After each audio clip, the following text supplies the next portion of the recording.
Hello and welcome back to SnowRunner, y'all. Now in this video, we're going to be diving into more gameplay, of course, of the upcoming North Carolina region, which is recorded on the public test server.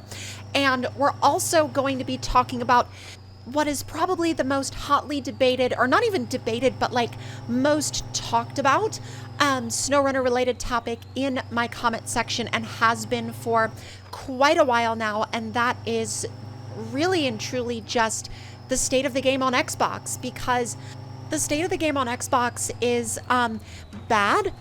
It's literally, honestly, I wish I had a better way to describe that, but it's not good.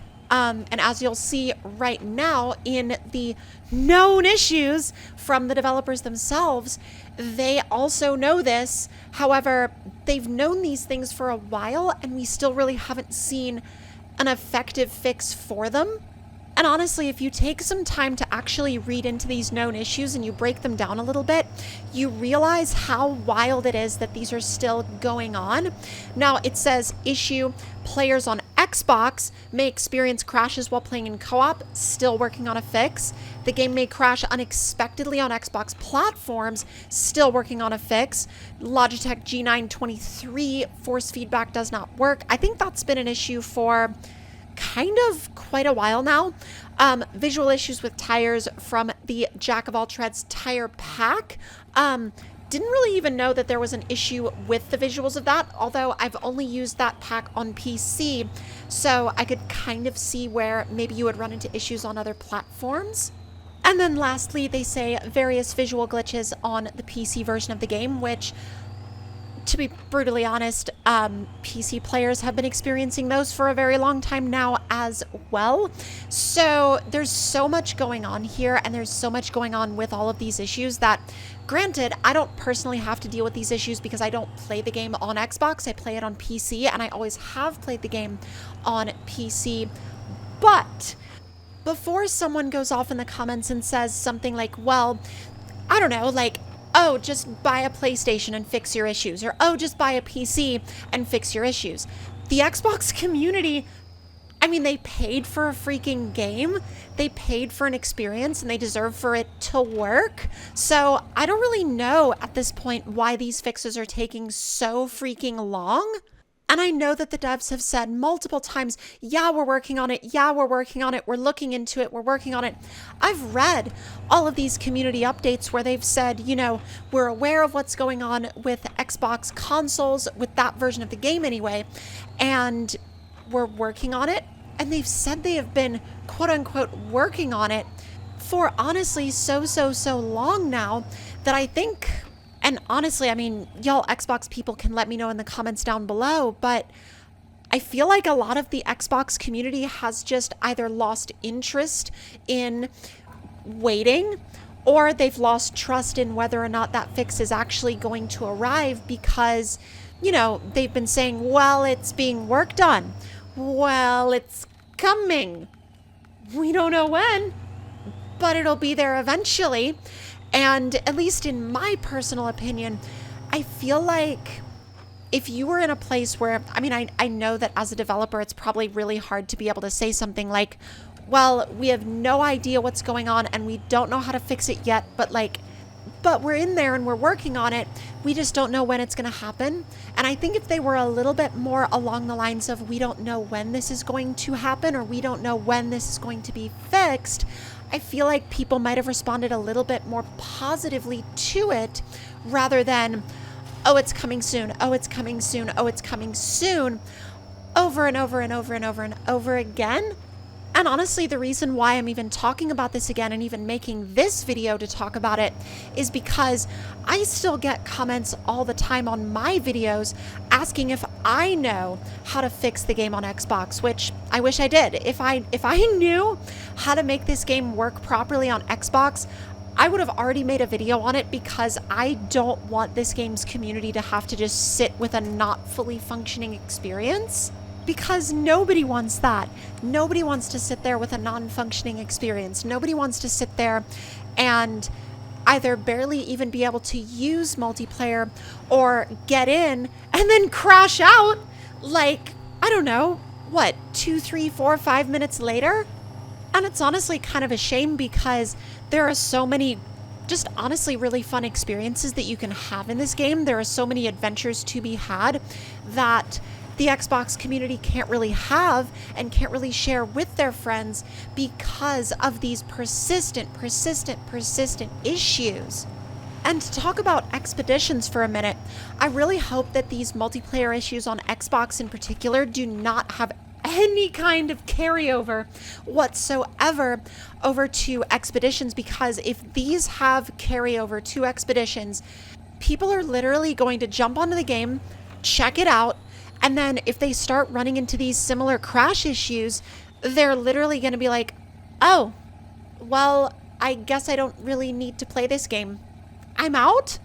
Which is kind of sad because these games are in such a unique place in terms of consoles, because there's not really anything else on consoles that provides the type of experience that these games do. Now, there are obviously other smaller games out there and more indie-ish games and small studio games that are sort of dipping their toes into the off-road space, but this was kind of the only one that was doing it to this level. And the PC community, they don't necessarily have to worry about this stuff, because the PC community, they've got BeamNG Drive. They've got all of these other off-road games like BeamNG Drive, for example, that they can just like hop right onto if SnowRunner isn't really working on that given day. However, the console community is a little bit more in the position of, oh, I guess I just won't really go off-roading right now, unless you want to count like going off-roading in Forza Horizon, which really isn't on even remotely the same planet as off-roading in this game, or even off-roading in any game that kind of offers this type of gameplay. And because you can go off-road in Forza Horizon, but it's mostly just going to be like either driving around on dirt roads or driving around on sparsely populated mountains at massive speeds.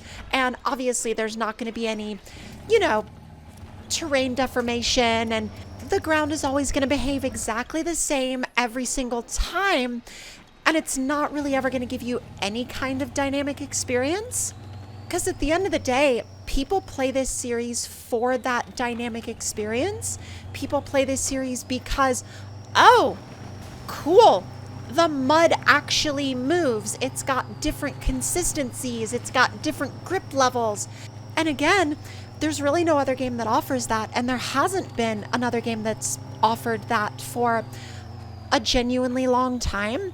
So when you're talking about games like this, that they really fill a specific niche and they fill a specific purpose for a lot of people, when they fall out of the ability of even being able to remotely function, like this game kind of is at this point on Xbox, it really puts the game in such an awkward position, because obviously there are a lot of fans of the series that are going to be on board for Expeditions.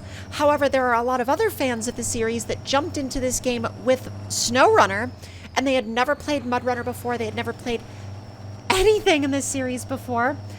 And then SnowRunner's issues on Xbox just kept compounding and compounding and compounding.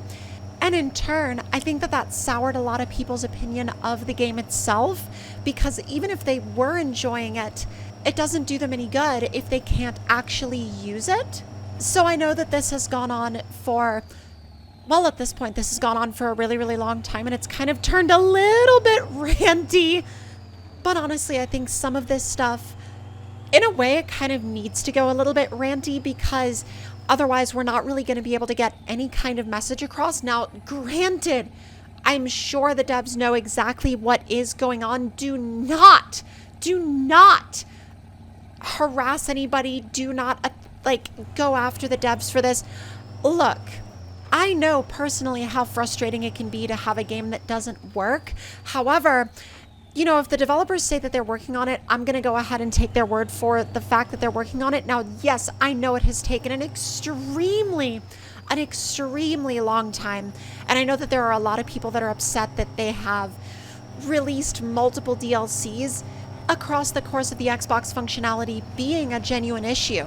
And while I definitely don't agree with that, I definitely feel like if you're having genuine playability issues of a game that's this big on a system that has as many players as Xbox, I think you should honestly get that fixed before you try to release any DLCs, because a proper working fix is going to bring a lot more players back to you than, you know, a couple of DLCs will, at least in my opinion, because no matter how many DLCs and add-on packs and seasons you release, if the game doesn't work, the game just doesn't work.